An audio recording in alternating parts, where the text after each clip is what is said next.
자, 안녕하십니까. 두산로보틱스 주주 여러분, 트레이더 K 인사드리겠습니다. 두산로보틱스 주말 영상으로 찾아뵙고 있고, 제가 이런 구간에서부터 계속적으로 영상에서 올라간다라고 영상을 촬영하고 있었는데, 최근에 조금 하락 흐름이 이어지면서 걱정하고 계시는 분들이 많은 것 같아서 아직도 제가 올라간다라고 생각을 하는지에 대해서 오늘 말씀드려보는 시간을 가질 거고요. 시작하기 앞서서 구독, 좋아요 부탁드리고, 옆에다가 제가 지금 띄워놓은 건 뭐냐면 최근에 저를 사칭해서 금전을 요구하는 케이스가 있다라고 해서 무조건 무료로만 진행한다는 점 다시 한번 강조를 드리고, 투자금 1억 만들기 프로젝트 방을 운영 중인데 4674-9671번으로 1억이라고 적어서 보내주시면 제가 이 프로젝트 방으로 안내 드릴 수 있도록 하겠습니다. 자, 두산로보틱스 이야기 본격적으로 시작해 보자면, 이게 지금 도대체 뭐 하는 거야 라고 지금 생각하시는 분들이 많을 것 같아요. 무슨 말이냐면은 이게 음봉으로 시원하게 이렇게 하락하는 것도 아니고 그냥 꾸물꾸물하면서 이게 지금 올리는 건지 내리는 건지, 일단 내려가고는 있는데 뭐 이게 내리는 건지 마는지 싶은 정도의 퍼센테이지만 조금씩 내려가면서 두산로보틱스가 이렇게 행동을 하고 있습니다. 제가 말씀드리는 거는, 여러분들 이게 급등 전에 이런 패턴이 나오는 종목들이 굉장히 많다라는 걸 여러분들이 생각을 해주셨으면 좋겠는데, 이게 올라가 놓고 이렇게 언덕 같은 걸 형성하는 케이스가 이 올라가는 폭이 달라서 그렇지 분명히 나온다라는 얘기예요. 무슨 말이냐면은, 이전에도 두산로보틱스도 이런 식으로 나오고 이렇게 튀어서 가잖아요. 크게 상승을 하고 이렇게 가는 게 아니라 주식이 이렇게 한번 살짝 상승하면서 어떤 언덕 같은 걸 만들어 놓고 눌리는 척 하면서 다시 한번 이렇게 상승하면서 좀 더 가팔라지고, 여기서 좀 더 가팔라지면서 오버슈팅 구간이 나올 때는 보통 어떤 식으로 떨어지나요? 이렇게 윗꼬리 음봉을 발생시키면서 쭉 빼버리는, 그러면서 여기서 고점을 찍고 다시 한번 가는 척하고 내려오는 쌍봉이 많이 출현한다라고 얘기를 했었죠. 지금 이런 구간이다라고 저는 생각이 좀 듭니다. 이 두산로보틱스가. 이 지금 HLB라는 종목을 보시면요, 이 HLB 보시면 이런 구간이 분명히 한번 나온다라는 거예요. 여기서 보시면 21선까지 하회해서 한번 21선을 훼손해놓고 다시 한번 올라탄 다음에 이렇게 상승 흐름이 있었죠. 이때 당시 이렇게 내려가는 구간에서 매자닌 물량을 좀 소화하고 올라갔는데, 어쨌든지 간에 이렇게 한번 꽤나 긴 기간 동안, 기간으로 따지면은 거의 한 달 가까이를 이런 식으로 행동했던 게 HLB입니다. 그 다음에 어떻게 됐나요? 한번 물량 흡수하는 캔들 뜨고 위로 날아가면서 큰 상승 흐름이 이어졌다라는 얘긴데, 제가 생각할 때는 지금 두산로보틱스가 이 구간이다라고 생각이 듭니다. 상승폭이 다를 수는 있습니다. 왜냐면은 종목 자체가 다르기 때문에 상승폭이 다를 수는 있다라고 생각이 드는데, 기본적으로는 상승을 할 때는 이런 전조 증상이 나타난다라고 말씀을 드리는 거고요. 지금 일단 두산로보틱스를 기술적 분석에 대해서부터 먼저 말씀을 드릴 건데, 상승하면서 여기서 파동을 하나 만들고, 그러니까 1파, 2파, 3파, 4파, 5파가 이렇게 나오면서 어떤 하나의 패턴을 만들어줬어요. 엘리어트 파동이론대로의 어떤 그런 패턴을 만들어줬고, 그런 패턴이 뜨는 이유가 뭐라고 생각하냐면, 저는 이 프로그램 때문에 그렇다라고 생각이 드는데, 무슨 말이냐면은 이 프로그램 뭡니까 여러분? 기계죠, 기계. 기계적으로 움직이기 때문에 이런 기계적인 패턴이 나왔다라고 저는 생각이 들고, 여기서 상승 흐름을 이렇게 오버슈팅 구간에서 고점 형성하고 다시 한번 그거를 절반 정도 반납하는, 이런 상승분을 절반 정도 반납하는 지점에서 여기서 유의미한 바닥이 출현했습니다. 왜 이게 유의미한 바닥인지를 여기서 다시 한번 증명하면서 이렇게 쌍바닥의 형태로 지금 차트를 돌려놨고요. 그러면서 다시 한번 이렇게 올라타면서 여기서 언덕을 하나 만들고 있는데, 이런 구간에서 우리가 매도를 하시면 안 되겠다라고 저는 여전히 생각합니다. 이거 제가 지금 이런 구간에서도 계속 올라간다라고 영상 찍어서 너 이거 지금 안 올라가서 민망하지 이렇게 생각하시는 분도 혹시라도 있을 수 있을 것 같아요. 저는 안 민망하고요, 올라간다라고 생각합니다. 여전히. 어쨌든지 간에 주식의 100%는 없다 보니까 이 추세만 이탈이 되지 않는다라고 하면 언제든지 신고가 넘어서 그 위로도 충분히 상승할 수 있는 두산로보틱스라고 생각이 드는데, 지금 이때도 21선에 닿았다가 반등을 한번 했습니다. 근데 아까 말씀드렸다시피 HLB 같은 경우가 21선을 훼손을 했었죠. 이렇게 한번 의도적으로 깼다라고 생각이 좀 드는데, 요런 그림이 충분히 두산로보틱스에서도 나올 수가 있겠다. 지금 보시면 일단 한번 이렇게 기간값으로 놓고 봤을 때는 여기까지가 딱 두산로보틱스일 수도 있어요. 무슨 말이냐면, 한번 이렇게 반등하는 척 하면서 어떤 물량을 소화할 수가 있겠죠. 4월 5일날 풀리는 확약 물량 소화하고 이런 상승 흐름이 있을 수도 있고, 아니면 지금 이런 구간에서 이렇게 해놓고 이렇게 위에 구간에서 확약 물량을 받을 수도 있겠죠. 그래서 어쨌든지 간에 우리가 대응해가는 영역이다라고 생각이 들고, 두산로보틱스 추세가 무너지지도 않는 상황에서 여러분들이 걱정하실 만한 구간 아직까지 나오지 않았다라고 다시 한번 저는 생각을 합니다. 그래서 두산로보틱스가 이렇게 꿈틀거리는 이유를 저는 이렇게 생각하는데, 뭐냐면 최근에 반도체 비롯해서, 그 반도체 바로 직전엔 뭐였습니까? HLB 그룹주 비롯해서 제약바이오가 굉장히 핫했죠.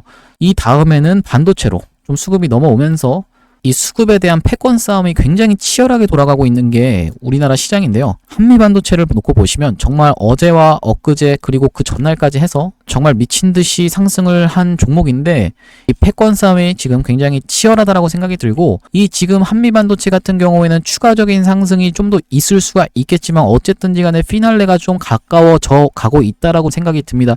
이렇게 오버슈팅 구간이 지금 나왔기 때문에 보시면 각도가 점점 달라지고 있죠. 오버슈팅 구간에서 보통 어떤 식으로 갭을 띄워서 이렇게 윗꼬리 음봉을 발생시키는 게 많은데, 이렇게 되면은 이제 끝났다라고 보시면 되거든요. 단기 고점이라도 찍는다라고 보시면 되고, 어쨌든지 간에 이렇게 이탈되는 수급들이 어디로 이동할 수 있냐면은 로봇으로 우리가 이동할 수 있겠다라고 생각을 해주시면 되겠습니다. 자, 왜 그러냐면은 이 로봇이 결과적으로는 수혜주가 될 수가 있는 이유가, 반도체가 그냥 반도체로 끝이 아니잖아요. 그냥 요건 하나의 칩에 불과한데 이 반도체를 AI를 구현해야지만이 의미가 있을 거고, 이제는 이 AI를 로봇의 머리통에다가 심는 게 골자라는 겁니다. 왜냐면 이 로봇이 인간 대신에 일을 할 수 있다는 거거든요. 이게 인간 대신에 로봇이 일을 하는 게 유토피아가 될지 아니면 뭐 디스토피아가 될지는 모르겠지만, 어쨌든지 간에 인간 대신에 일을 하는 그 로봇의 시대가 점점 다가오고 있다라고 보시면 되고, 이 협동 로봇의 대장인 두산 로보틱스를 들고 계시면서 요런 살짝의 조정을 여러분들이 두려워서 여기서 매도하시면 안 되겠다라고 저는 생각이 들고요. 우리가 지금 제일 중요하게 봐야 될 게 뭐라고 누차 말씀드렸냐면은 연기금이라고 말씀을 드렸었죠. 연기금이 어제 23,000주 정도 또 샀고, 지금 보시면 엊그제는 6,000주 정도 샀기 때문에 이 6,000주 산 게 조금 불안해 하셨던 분들도 있을 겁니다. 왜냐하면은 연기금이 이탈하기 전에 수량을 조금씩 줄여가는 게 여러분들도 알고 계실 텐데, 지금 2만주, 만주 이렇게 사다가 6천주 사면은 이거는 지금 이제 슬슬 매도하려는 건가? 이렇게 생각하시는 분들도 있었을 텐데, 그거를 부정이라도 하듯이 금요일날 23,000주를 다시 사줬고, 이렇게 꾸준하게 연기금이 사고 있는데 여러분들이 뒷배가 든든하게 있는 상황에서 아직까지 걱정할 만한 구간 전혀 아니라고 저는 생각이 들고요. 이 연기금이 본격적으로 15만주, 20만주 이렇게 사는 날이 되게 되면은 큰 상승 흐름이 있을 수밖에 없는 게 두산 로보틱스고, 이게 지금 보시면 캔들이 그러면 몇 개가 필요한 겁니까 여러분? 진짜 딱 상승을 해서 전고점까지 간다라고 하면은 캔들 2개면 닿는 거리입니다. 그렇기 때문에 우리가 지금 구간에서 매도하시지 말고 신고가까지를 노려보면서 목표값을 가져갔으면 좋겠다라고 생각이 들고요. 이렇게 연기금이 꾸준히 산다 하더라도 이전에도 박스권에서 한번 갇혀서 행동했던 게 바로 두산 로보틱스인데, 기준봉이 하나 출현한 이후로 이렇게 이런 구간에서 연기금이 꾸준히 샀었는데 이런 박스권에 갇혀서 이게 오르는 거야 내리는 거야 싶었던 캔들이 여러 번 출현을 했었습니다. 그런 다음에 한번 툭 떨군 다음에 다시 한번 돌아나가는 지점에서 상승장악형 캔들이 나왔고, 이날이 며칠이냐면 작년 11월 16일이었는데요. 제가 이날 두산 로보틱스를 지켜보면서 이렇게 한번 안내를 드렸었습니다. 11월 16일 트레이더 K 단기 스윙주 두산 로보틱스를 얼마로? 51,300원 이하로는 매수를 한번 해보시자라고 안내를 드렸었고, 그 다음에 제가 매도 타점 안내를 드린 건 어디냐면은 확약 물량과 보호 회수 물량이 동시에 쏟아져 나오는 3개월 차에서 안내를 한번 드렸었는데요. 이 이전에도 두산 로보틱스가 보호 회수 물량이 쏟아져 나올 때는 조정을 보였던 종목이다 보니까 이 구간에서는 우리가 보호 회수가 나오기 이전에 매도를 해야겠다라고 해서 제가 12월 21일 날 12만 1,000원에 두산 로보틱스를 매도하시자라고 안내를 한번 드렸었고, 이런 식으로 문자로 실시간 타점을 한번 받아보고 싶으신 분들은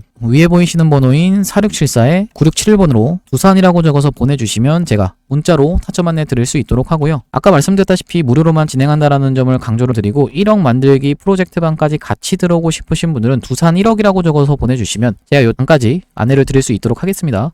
두산 로보틱스가 지금 변동성이 그렇게 큰 구간은 아니에요. 그렇죠?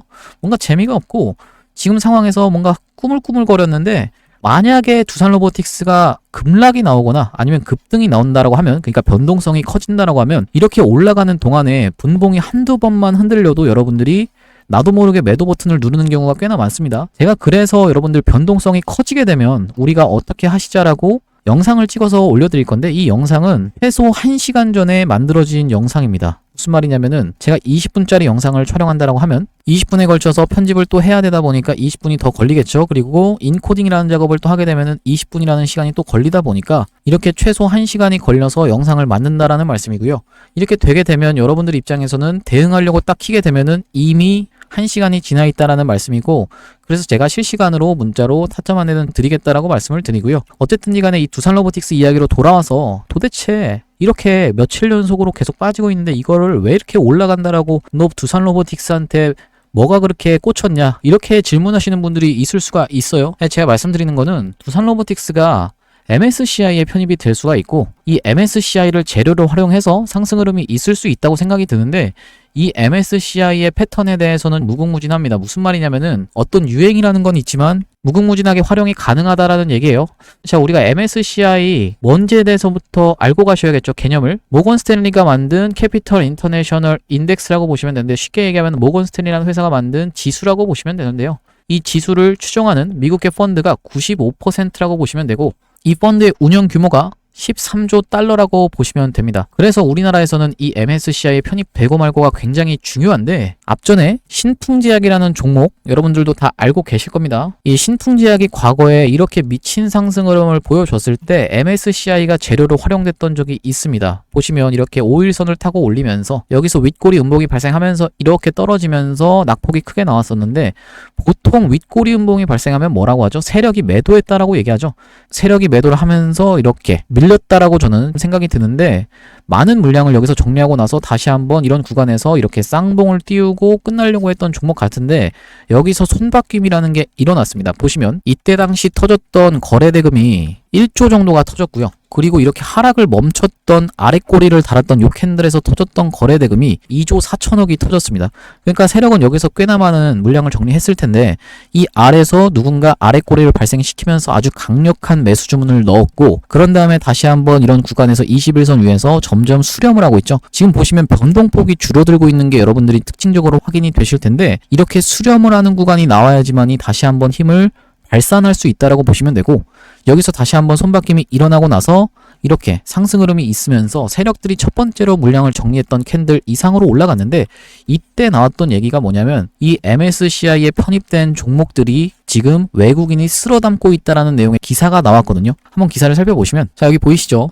MSCI 효과, 외국인 매도 공세 속 신풍제약 시즌 알테오젠은 샀다 이러면서 2020년 9월 7일 날 나온 기사입니다. 보시면 외국인은 최근 모건 스탠리 캐피털 인터내셔널 한국 지수에 신규 편입된 이들 종목에 대한 매수 규모를 꾸준히 늘려가고 있다라고 하면서 이미 편입이 된 상태입니다. 이때 상승을 할 때가 이미 편입이 됐었다라는 얘기고, 최근의 흐름은 어떻습니까, 여러분?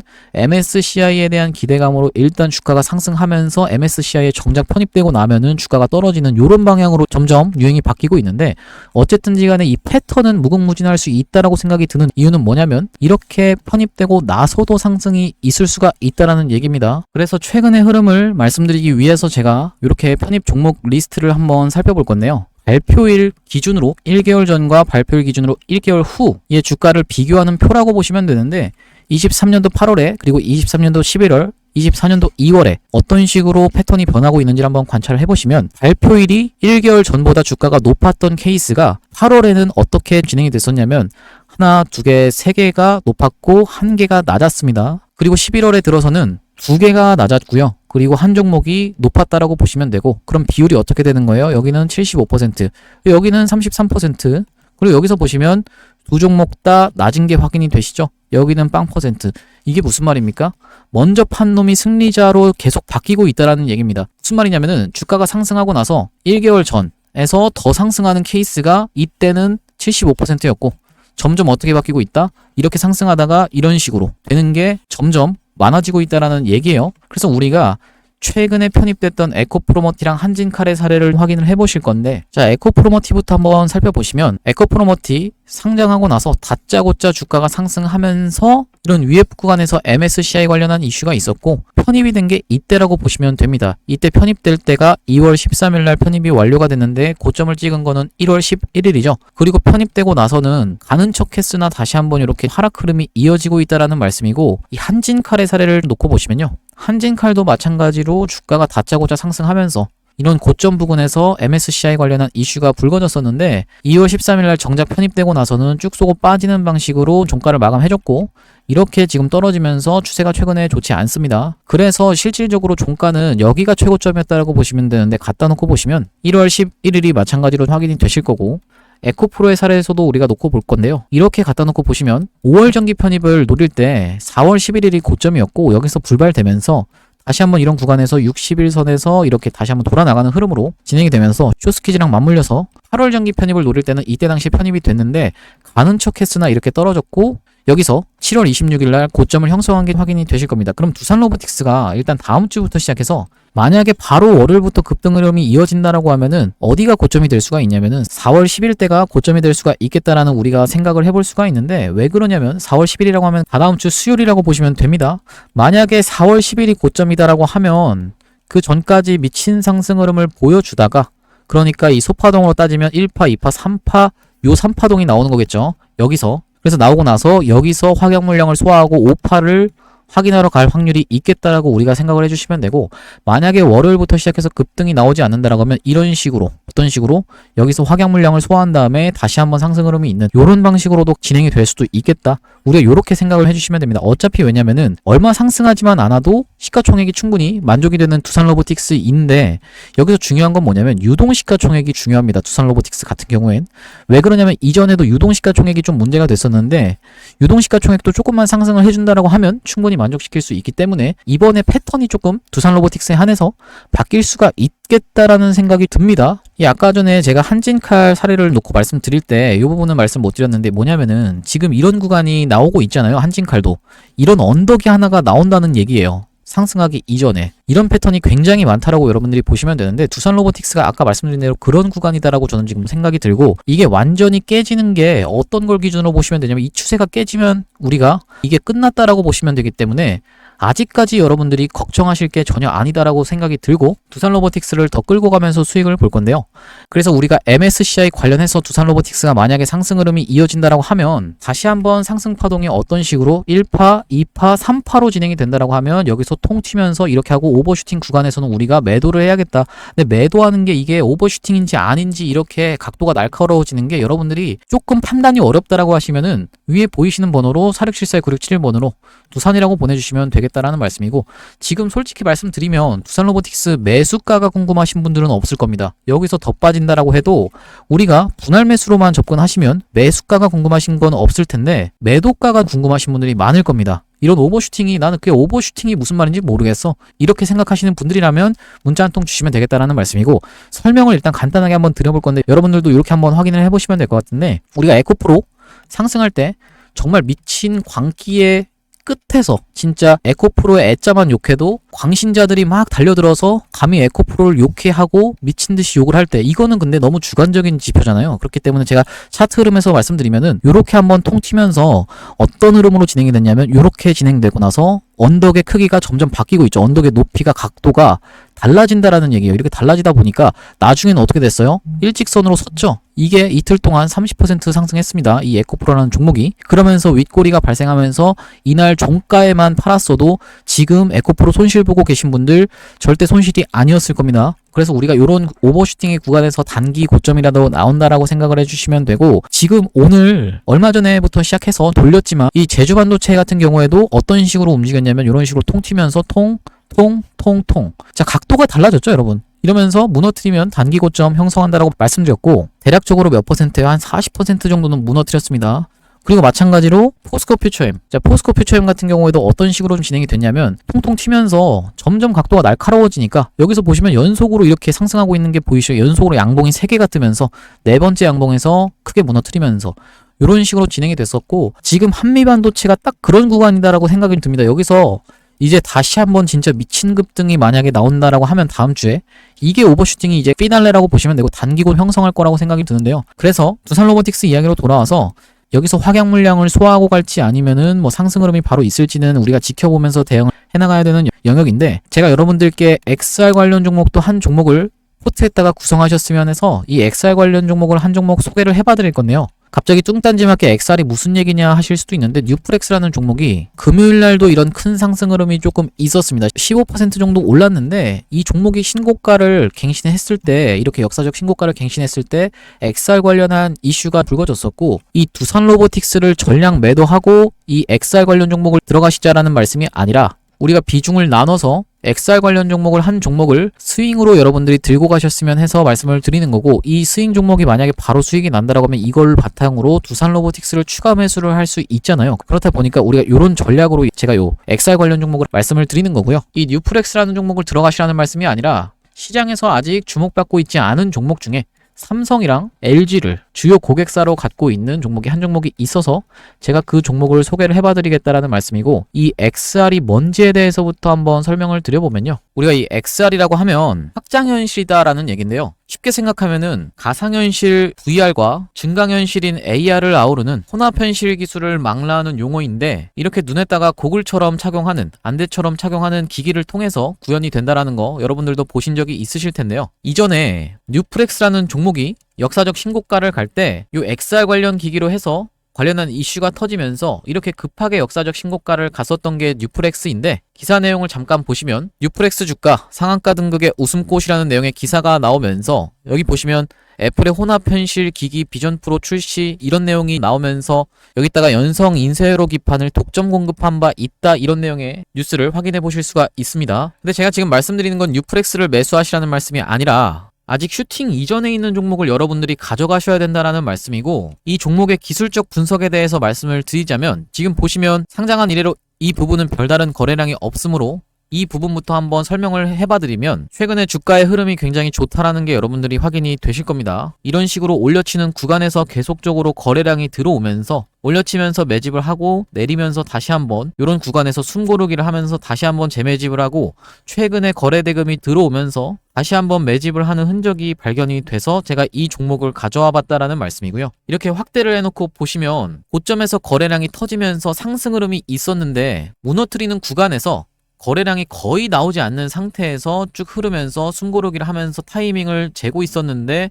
최근에 흐름이 어떻게 진행이 되고 있나요? 상승을 하면서 물량을 흡수하는 음봉 캔들까지 발생을 하고 철저하게 삼각 수렴의 자리에 지금 최근에 돌아나가는 캔들이 발생을 했죠. 우리가 요런 자리에서 여러분들이 만약에 진입을 하신다라고 하면 지금 보고 계시는 검정색 선이 1년선, 장기 이동평균선이라고 보시면 되는데, 내가 손절을 잡는다라고 하면 굉장히 짧게 잡을 수 있으면서 수익을 볼 수 있다라고 하면 크게 볼 수 있는, 쉽게 얘기하면은 손익비가 좋은 자리에서 제가 요 종목을 가져와 봤다라는 말씀이고요. 지금 보시다시피 이런 구간에서 철저하게 매집이 이루어진 종목이라서 만약에 이 구간만 뚫어낸다라고 하면 큰 상승 흐름이 있을 수밖에 없다라는 말씀이고, 이 구간까지만 도달해도 최소 70% 정도 수익 구간이기 때문에 적게는 70%, 많게는 이 위로는 신고가의 영역이기 때문에 여기를 넘어간다라고 하면 신고가로 계속적인 상승 흐름을 이어나갈 수 있는 종목으로 이 종목을 선정해 왔다라는 말씀이고요. 이 종목이 중요한 점이 뭐냐면 LG와 삼성을 주요 고객사로 삼고 있는 OLED를 만드는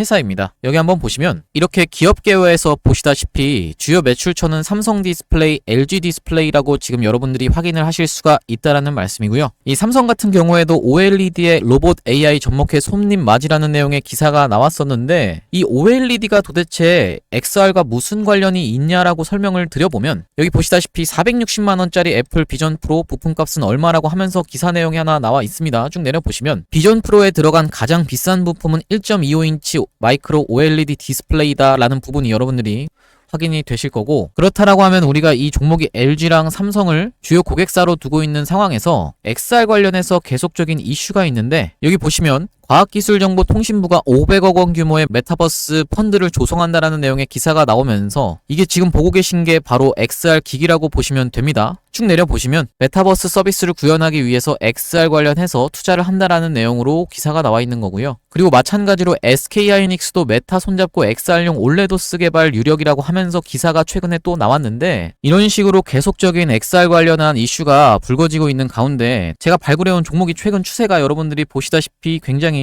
좋다라는 거는 여러분들도 확인이 되실 거고, 지금까지 상장한 이래로 큰 상승 흐름이 연출된 적이 없기 때문에 지금 차트에서 수상한 모습이 관찰돼서 제가 이 종목을 XR 관련주로 가져와 봤다라는 말씀이고요. 이 종목이 지금 시가총액이 1000억 언저리에 있다라고 보시면 되는데, 스몰캡 종목인 만큼 상승 흐름이 연출된다라고 하면 큰 상승 흐름이 있을 것을 여러분들이 기대해 보실 수 있는 종목이고, 시가총액이 작은 만큼 이렇게 오픈된 장소에서 제가 이 종목을 말씀드리게 되면은 개인들의 매수세가 꼬이면서 세력들이 한번 이탈시키고 올릴 것까지 생각을 해서 제가 오픈된 장소에서 말씀을 드리기는 어렵다라는 점 양해를 부탁드리고요. 이 종목을 통해서 수익을 보고 싶으신 분들은 위에 보이시는 번호인 4674에 9671번으로 XR이라고 적어서 문자 보내주시면 이 종목의 매수가 그리고 매도가 그리고 목표 기간, 그리고 비중까지 적어서 문자로 전송 안내 드릴 수 있도록 하겠습니다. 다시 한번 말씀드리지만 무조건 무료로만 진행한다는 점 강조를 드리고, 이 XR 관련 종목 이외에도 여러분들이 1억 프로젝트방까지 같이 들어오고 싶으신 분들은